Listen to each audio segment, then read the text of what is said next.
Começando então a segunda fase do mundo 2. E as coisas estão complicando pra gente, viu?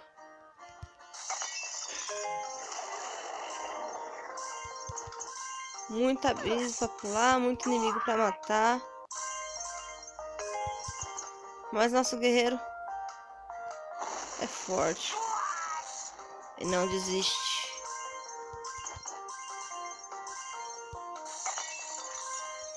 Startado Tartaruga, ela acha mesmo que vai conseguir me derrotar, né?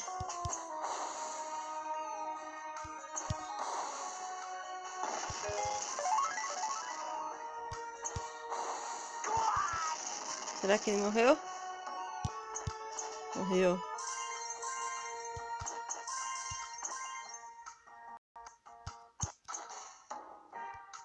Nossa, quase que eu caio agora. Concentração.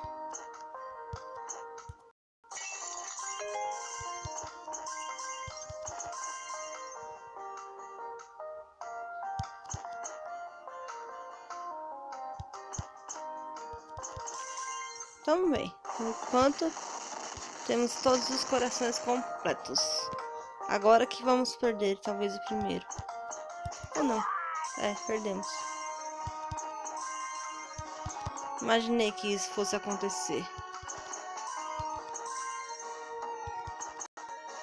Mas nada que não dê pra recuperar.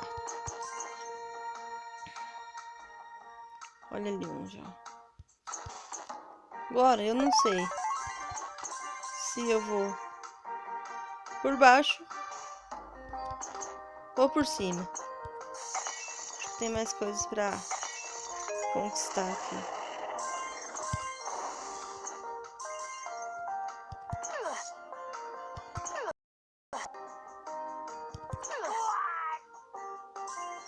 Ou morri ele ou morri eu.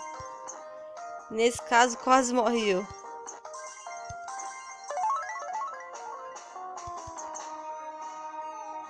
Vamos lá, não devemos... Acho que não estamos muito longe do fim.